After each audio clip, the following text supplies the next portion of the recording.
Hello friends, आप सब अच्छे होंगे। देखिए, मैं आप लोग को बताऊंगा आज मूल विधि का आज नेक्स्ट क्लास है, अगला क्लास है। मैं आपको कल बता चुका था, सिलेबस के बारे में बता चुका हूँ, सब कुछ बता चुका हूँ। ये आज मैं बताऊंगा भारत में महिला संरक्षण हेतु विधिक प्रावधान। मैं आपको कल विधिक प्रावधान आज बताऊंगा। कल मैं आपको संवैधानिक प्रावधान बताया था, आज मैं आपको विधिक प्रावधान बताऊंगा। संवैधानिक प्रावधान में मैंने बताया था मौलिक अधिकार में क्या क्या दिए गए हैं, राज्य के नीति निर्देशक डीपीएसपी में क्या क्या दिए गए हैं, और फंडामेंटल ड्यूटीज यानी मौलिक कर्तव्य में क्या क्या दिए गए हैं।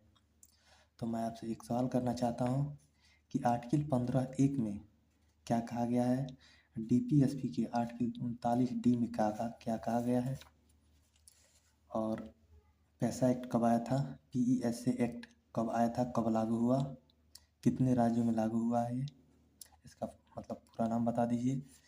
और मैं अब स्टार्ट करने वाला हूँ क्लास। भारत में महिला संरक्षण हेतु विधिक प्रावधान, legal provisions related to protection of women in India. उसमें पहला हेडिंग है दहेज प्रतिषेध अधिनियम 1961, या इसे एक्ट नंबर 28 भी कह सकते हैं। Act number 28 of 1961, diary prevention act 1961।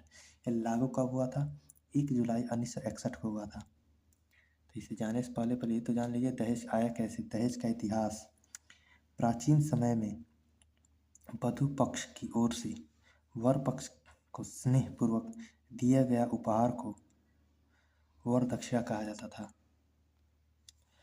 मतलब प्राचीन समय में जो था ना, बहुत पुराने समय में वधू पक्ष की ओर से वर पक्ष को, मतलब लड़की की तरफ से लड़की को क्या दिया जाता था, स्नेहपूर्वक कुछ उपहार दिया जाता था, तो इससे वर दक्षिणा कहते हैं। ये उपहार बाध्यकारी नहीं था कि ना ही देना ही है, नहीं।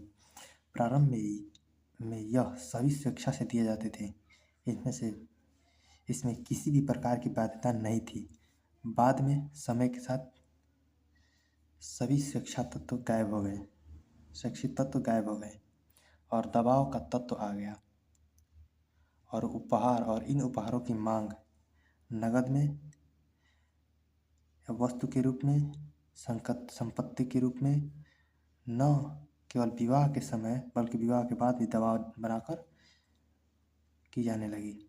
विवाह के बाद भी दबाव बनाकर इसकी मांग की जाने लगी।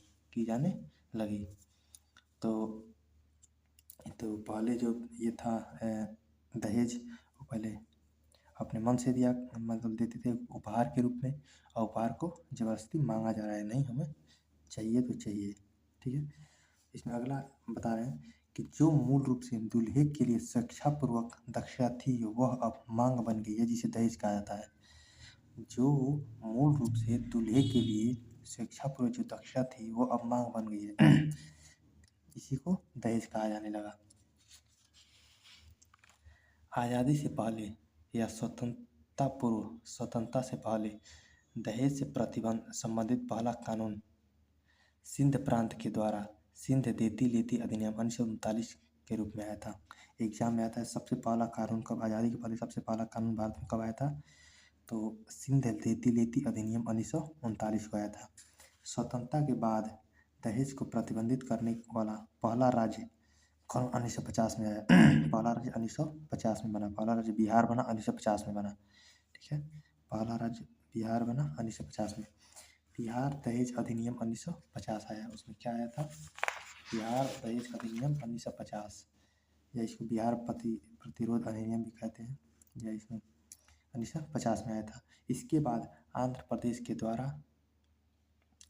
प्रदेश दहेज प्रतिषेध अधिनियम 1958 लाया गया। तो सबसे पहले एक सवाल पूछ लेता हूँ कि बताइए दहेज प्रथा को निषेध करने वाला लागू कब हुआ था, दहेज प्रतिषेध अधिनियम लागू कब हुआ था, तो 1961, 1 जुलाई 1961 को लागू हुआ था। हो गया। पूरे देश स्तर पर दहेज को प्रतिबंध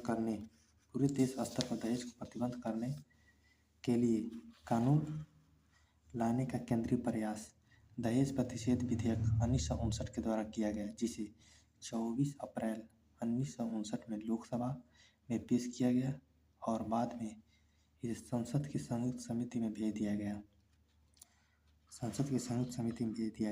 इस समिति के द्वारा दिए गए सुझावों पर संशोधन करके ये संशोधन किया गया। फिर इसे क्या किया 6 और 9 मई 1961 को संसद द्वारा संयुक्त सत्र में संयुक्त बैठक हुई, इसमें पारित कर दिया गया। राष्ट्रपति की सहमति कब मिली थी इस पे क्वेश्चन आ सकता है। 20 मई 1961 को राष्ट्रपति की सहमति मिली। और लागू कब हुआ था? 1 जुलाई 1961 को लागू हुआ था। 1 जुलाई 1961 को लागू हुआ था।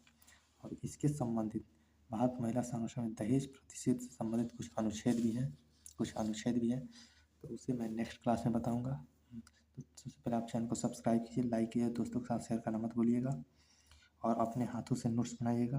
अगर आप कहेंगे कमेंट में बताइए नोट्स चाहिए तो मैं नोट्स अपलोड कर दूंगा, अगर नहीं चाहिए तो अपने हाथों से आप लोग नोट्स बना सकते हैं। Thank you so much. Tata.